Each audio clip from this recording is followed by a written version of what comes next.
जी हाँ, 12th class Vistas book 31 अक्टूबर सन 2023 master Mukhtiar Singh Karnawal के साथ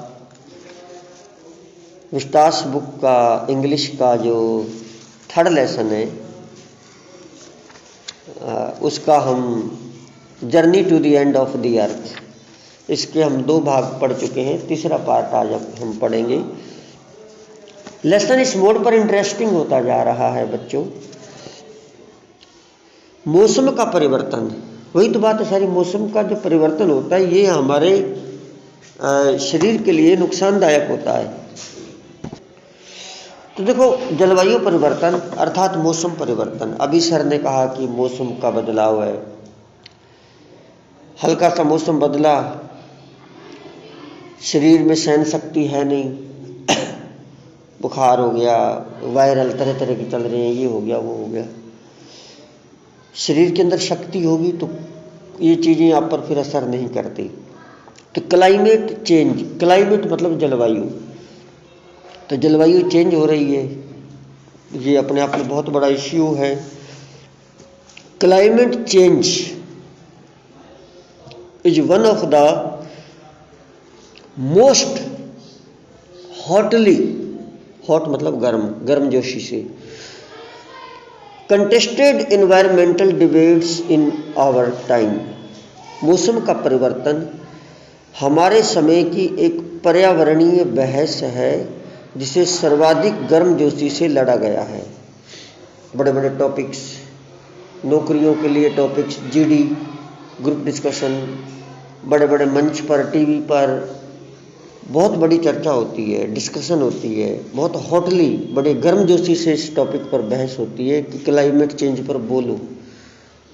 जो बच्चा क्लाइमेट चेंज पर बोलता है उसको मतलब उसको बहुत नॉलेज है। तो ये हर किसी का तो टॉपिक है नहीं।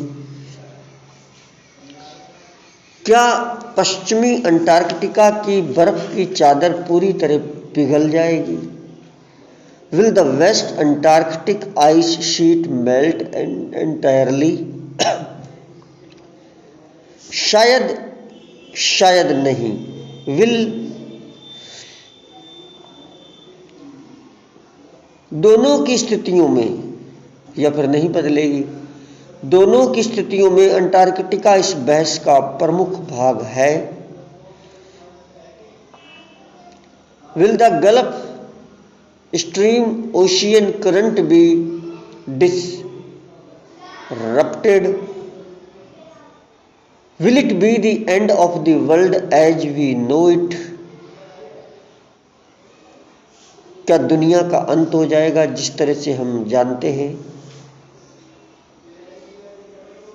दोनों ही स्थितियों में अंटार्कटिका इस बहस का प्रमुख भाग है, न केवल इसलिए कि यह संसार का इकलौता ऐसा स्थान है जहां कभी मानव जाति नहीं रही। अंटार्कटिका पर कभी मानव जाति नहीं रही और इसलिए तुलनात्मक रूप से अपने मूल गौरव को बनाए हुए है। बल्कि अधिक महत्वपूर्ण बात यह है कि इसकी परतों में 5 लाख वर्ष पुराना कार्बन का रिकॉर्ड फंसा है। मे बी और मे नॉट बी, शायद या शायद नहीं। Either way, Antarctica is the crucial element in this debate, not just because it is the only place in the world which has never sustained a human population and therefore remains relatively pristine in this respect, but more importantly, सबसे महत्वपूर्ण बात यह है, because it holds its ice crores half million year old carbon records trapped in its layers of ice। 5 lakh पुराना record इसकी ice बर्फ में फंसा हुआ है। यदि हम पृथ्वी के वर्तमान, भूत और भविष्य का अध्ययन करना चाहते हैं तो अंटार्कटिका वह स्थान है जहां हमें जाना होगा। If we want to study the examine the Earth's past, present and future, Antarctica is the place to go. Antarctica जाकर हमें अध्ययन करना चाहिए। प्रकृति की काम है। प्रकृति, मनुष्य बहुत कुछ अध्ययन करना चाहता है, लेकिन प्रकृति से बड़ा मनुष्य कभी हो नहीं सकता, क्या कितना ही अध्ययन कर ले। यस, बर्फ पर विद्यार्थी नामक कार्यक्रम का, जिसमें मैं शुकास्की के साथ काम कर रहा था, उद्देश्य बिल्कुल यही काम करना है। ऐसा हाई स्कूल के विद्यार्थियों को संसार के दूसरे किनारों पर ले जाकर प्रेरणास्पद शिक्षा के उन्हें ऐसे अवसर प्रदान करके दिया जाता है जिसमें उनसे एक नई समझ का विकास और इस ग्रह के प्रति आदर उत्पन्न हो। स्टूडेंट्स ऑन आइस, बर्फ पर विद्यार्थी। The programme I was working, जिस कार्यक्रम के साथ मैं काम कर रहा हूँ, with N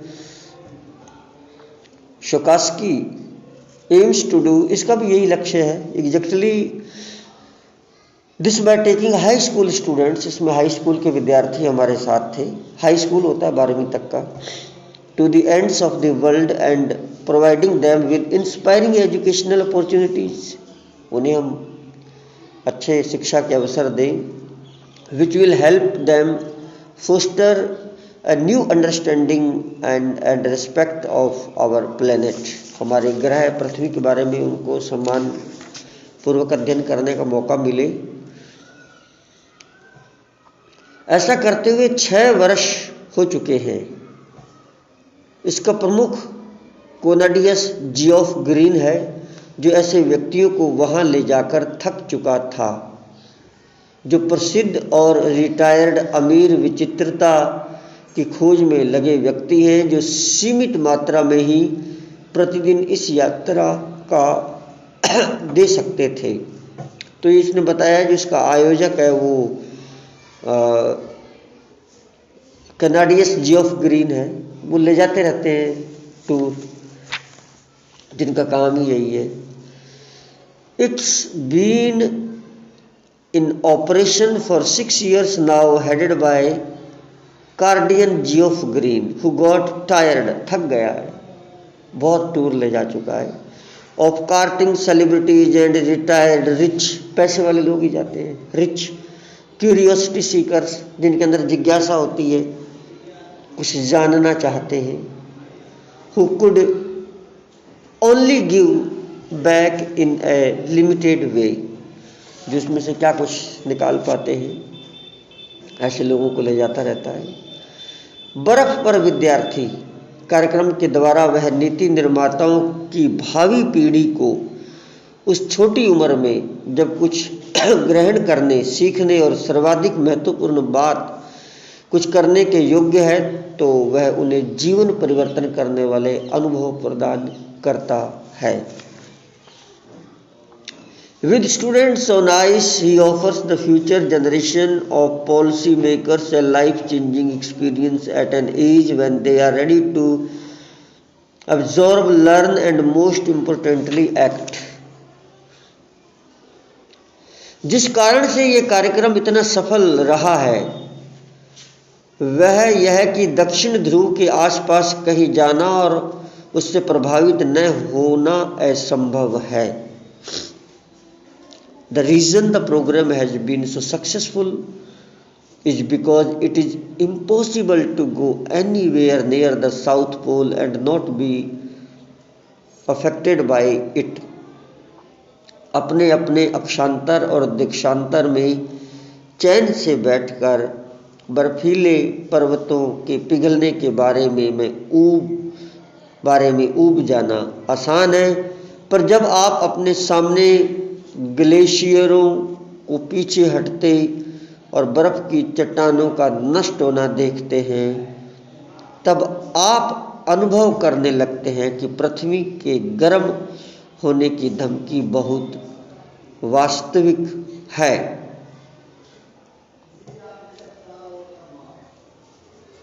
It's easy to be blast about polar ice caps melting while sitting in the comfort zone of our respective latitude and longitude, but when you can visibly see glaciers retreating and ice shelves collapsing, you begin to realize that the threat of global warming is very real. Global warming जो पृथ्वी के गर्म होने की जो चेतावनी है वो बहुत ही वास्तविक है और ख़तरनाक है। थोड़ा ही बचा है। अपने सरल और जीवन प्रणालियों की विविधता में कमी के कारण अंटार्कटिका पर अध्ययन करने के लिए एक आदर्श स्थान है कि किस प्रकार पर्यावरण में होने वाले छोटे छोटे परिवर्तनों का बड़ा प्रभाव हो सकता है। Antarctica because of her simple ecosystem and lack of biodiversity is the perfect place to study how little changes in the environment can have big repercussions. उदाहरण के लिए अति सूक्ष्म फाइटोप्लैंक्टन फाइटोप्लैंक्टन क्या होता है? काई, वो पानी में जो हरी हरी घूमती है। अति सूक्ष्म फाइटोप्लैंक्टन, जल में तैरने या बहने वाली वनस्पति, कोई ले लो, उदाहरण के लिए ले लो, जो समुद्र की वह घास जो पूरे दक्षिणी समुद्र की भोजन श्रृंखला को पुष्टि का आधार प्रदान करती है। Take the microscopic phytoplankton, those grasses of the sea that nourish the sustain the entire southern ocean is food chain, जो भोजन प्रदान करती है। यह एक कोशिका वाले पौधे सूर्य की धूप का उपयोग करके उस विस्मयकारी और सर्वाधिक महत्वपूर्ण क्रिया द्वारा, जिसे फोटोसिंथेसिस कहते हैं, कार्बन ग्रहण करके कार्बन के यौगिक बनाते हैं। थोड़ा मुश्किल है। दीज सिंगल सेल्ड, एक कोशिकीय plants use the sun's energy, सूर्य के ताप को लेकर, to assimilate carbon and synthesis organic compounds in that wondrous and most important of process called photosynthesis.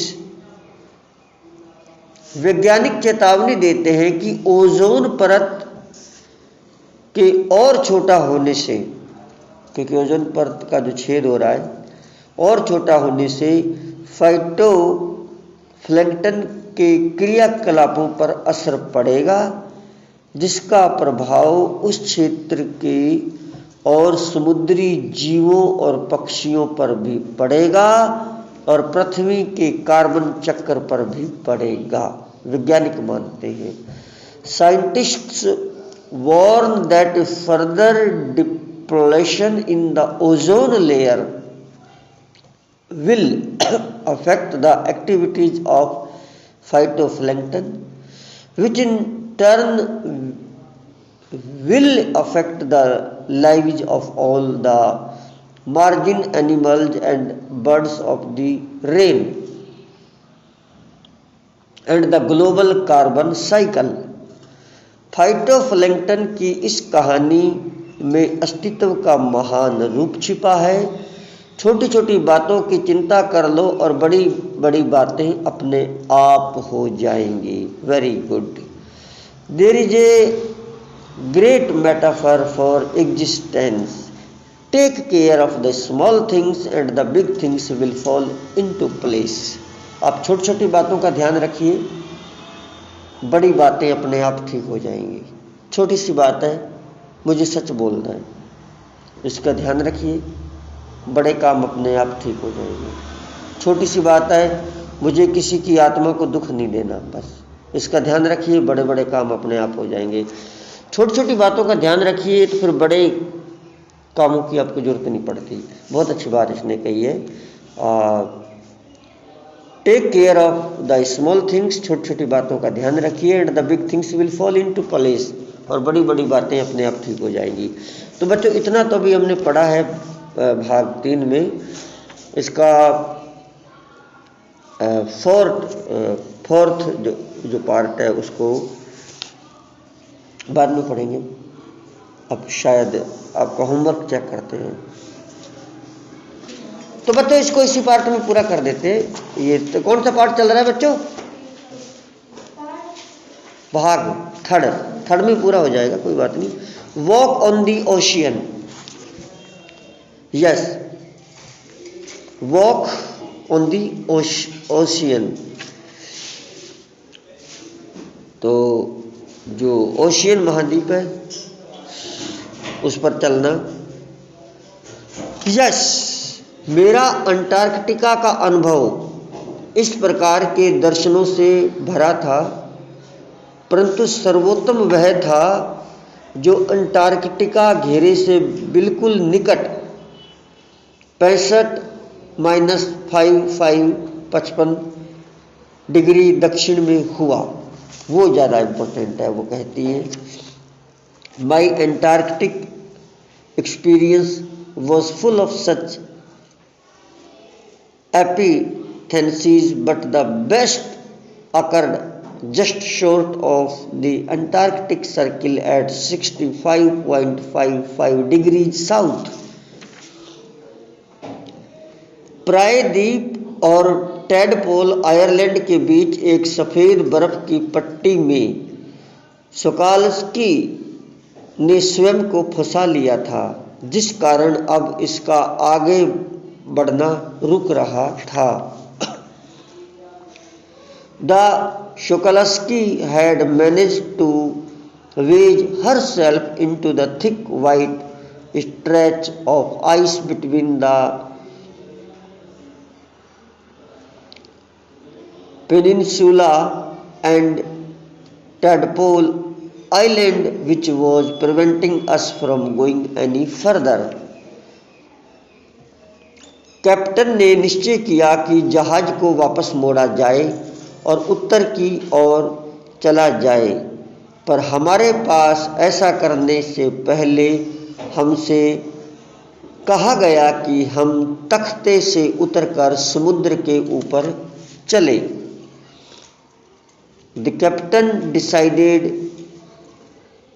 We were going to turn around and head back north, but before we did, we were all instructed to climb down the gangplank and walk on the ocean. हमें ocean पर चलने के लिए कहा गया, समुद्र पर। इस प्रकार हम 52 लोग वाटरप्रूफ पानी जो ना डुबो सके, वाटरप्रूफ कपड़े, एंटी ग्लेयर चश्मे पहनकर शुद्ध सफ़ेदी के ऊपर चल रहे थे। बर्फ़ के ऊपर, सागर के ऊपर चले, मतलब बर्फ़ जमी पड़ी थी। शुद्ध सफ़ेदी के ऊपर चल रहे थे जो लगता था सर्वत्र फैली हुई है। So there we were all 52 of us kitted out of Gore-Tex and glares, walking on a stark whiteness that seemed to spread out forever. बर्फ पर चल रहे थे। हमारे पैरों के नीचे एक मोटी 1 मीटर की मोटी बर्फ की सिल्ली थी। 1 मीटर मोटी सिल्ली ऊपर चल रहे थे। बर्फ पे मोटरसाइकिल भी चला लेते। समुद्र, झीलें जम जाती हैं जब जम्मू कश्मीर में, अत्यधिक सर्दी में झील जो होती है, मतलब झील मतलब पानी, वो जब जम जाती है तो 1-1 मीटर मोटी बर्फ़ बढ़ जाती है। बच्चे खेलते हैं क्रिकेट उसके ऊपर, लड़के मोटरसाइकिल चलाते हैं, अगर नीचे से टूट जाए तो बुड़ुम फिर डूब जाए, लेकिन शौक है खतरों से खेलने का। तो ये कहती है हम 1 मीटर बर्फ़ की जो सिल्ली थी उस पर चल रहे थे और उसके नीचे था 180 मीटर गहरा जीवित सांस लेता हुआ नमकीन पानी। नीचे 180 मीटर गहरा पानी, अगर वो बर्फ़ की सिल्ली टूट जाए या कहीं से पिघल जाए तो आदमी फिर जिंदा वापस न आए, लेकिन फिर भी वो चल रहे हैं। Yes, underneath our feet was a meter thick ice pack, and underneath that 180 meters of living, breathing salt water. चलो,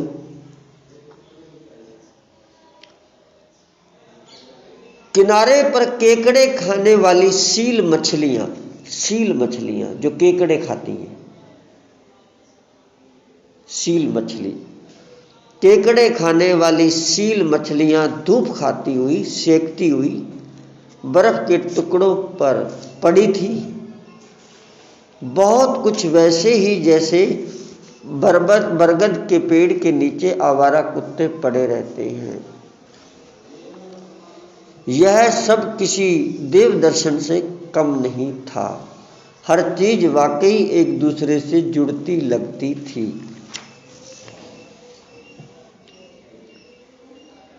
In the periphery, crab eater, केकड़े खाने वाली, seals मछलियां, were stretching and sunning, धूप सेक रही थी, themselves स्वयं के लिए, on ice floes much like stray dogs, जिस तरह से आवारा कुत्ते will do under the shade of the banyan tree, जैसे आवारा कुत्ते हमारे देश में बरगद के पेड़ के नीचे धूप सेकते हैं। It was nothing short of revelation, everything goes indeed connect, हर चीज एक दूसरे से जुड़ी हुई लगती थी। 9 समय विभाग, 6 चेक पॉइंट, 3 समुद्र और कितने ही वायुमंडलों के पश्चात मैं अब भी अपने ग्रह पृथ्वी के संतुलन के सौंदर्य पर मुग्ध चकित था। 9 time zones, 6 checkpoints, 3 bodies of water and many ecospheres later, I was still wondering about the beauty of balance in play on our planet. अगर अंटार्कटिका एक बार फिर से वैसा ही गर्म प्रदेश बन जाए जैसा ये कभी था, तो तब क्या होगा? How would it be if Antarctica were to become the warm place that it once used to be? Will be around to see it.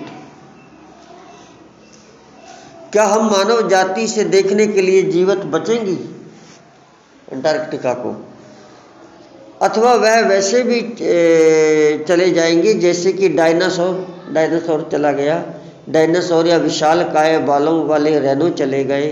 कौन कह सकता है उन किशोरों के साथ जिनमें पृथ्वी को बचाने की आदर्शवाद अभी है। 2 सप्ताह बिताने के बाद मैं सिर्फ इतना कह सकता हूँ कि हम 10 लाख वर्षों में बहुत कुछ हो सकता है, परंतु एक दिन भी कैसा अंतर पैदा कर देता है।